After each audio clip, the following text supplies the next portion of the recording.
If you have one of these, I need you to stop scrolling because I have something very important to tell you about it. I have a master's in medical microbiology and I did my dissertation specifically on the genital microbiome, specifically on the vaginal microbiome. So if you have one of these, society loves to tell us lots of things about how they should smell. One thing that I hope we're all on board with by now is the fact that they should not smell like flowers or summer rain. Also, it's a widely popularized joke and myth that vaginas just smell like fish, and that's just the way it is, which couldn't be farther from the truth. Fishy odor is an indicator from your body that something is off, and you need to take care of it because it could have a real impact on your long-term health. The human microbiome is incredible. I could talk about it for days. We're actually more microbe than we are human, which is insane. We have microbiomes all over our body, on our skin, in our gut. This diverse community of positive bacteria, fungi, and viruses is actively helping you defend yourself against the bad stuff that would want to come in. The same is true for your genitals, and especially your vulva and vagina. Your vulva and vagina are actually two separate microbiomes, like they have different stuff going on. But in your vagina specifically, this is typically the most common type of bacteria. Lactobacillus species are incredibly important to your vagina because they produce lactic acid, which, as the name might suggest, is acidic. It keeps the overall pH of your vagina low, and that's a good thing.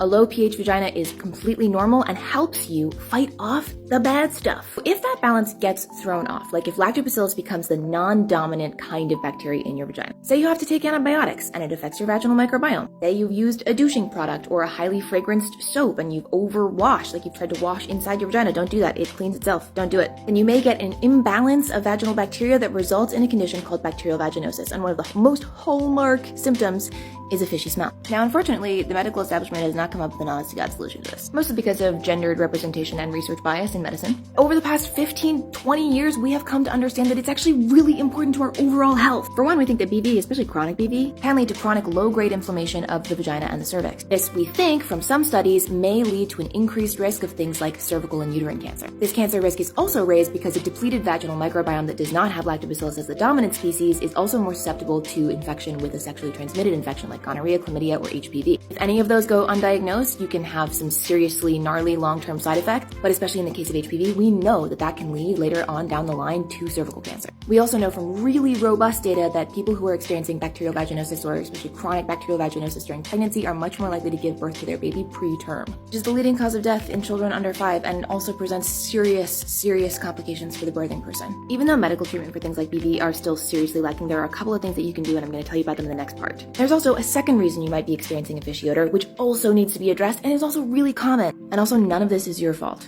and you shouldn't feel ashamed about it. But we should be talking about it more openly so we can find solutions together.